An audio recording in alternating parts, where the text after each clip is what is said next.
first, of course, thank President Ms. Obama for this wonderful hospitality.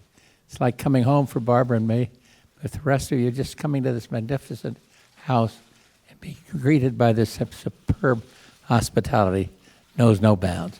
Much has been said about President Bush's own extraordinary life of service, but I'm not sure everybody fully appreciates how much he's done to strengthen our country's tradition of service. In addition to this award, he created the first White House office dedicated to promoting volunteerism, and he championed and signed the National and Community Service Act. By Washington standards, it was a modest law. It involved little money. President Bush signed it with little fanfare. But looking back, we see that it sparked a national movement by laying the groundwork for the Corporation for National and Community Service and AmeriCorps and Senior Corps. It gave tens of millions of Americans meaningful opportunities to serve.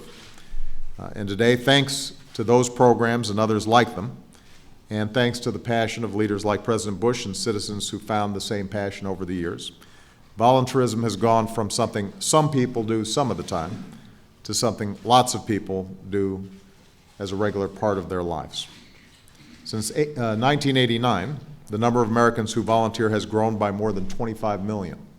Service is up across age groups and across regions. It's now a graduation requirement in many high schools and colleges. It's embedded in the culture of businesses, large and small.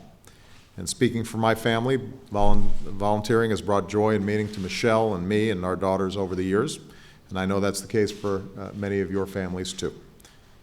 This national tradition may seem perfectly ordinary to many Americans, especially those who've grown up during this period, but in fact it reflects tremendous progress. And today we can say that our country is a better and a stronger force for good in the world because, more and more, we are a people that serve.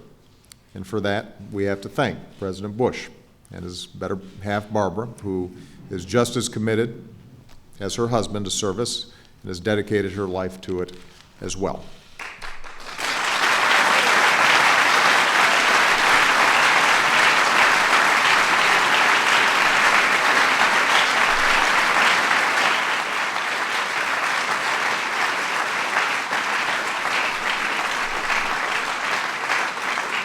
Just to close on a personal note, Mr. President, I'm one of millions of people who've been inspired by your passion and your commitment. You have helped so many Americans discover that they too have something to contribute, that they too have the power to make a difference. You've described for us those 1,000 points of light, all the people and organizations spread out all across the country who are like stars brightening the lives of those around them.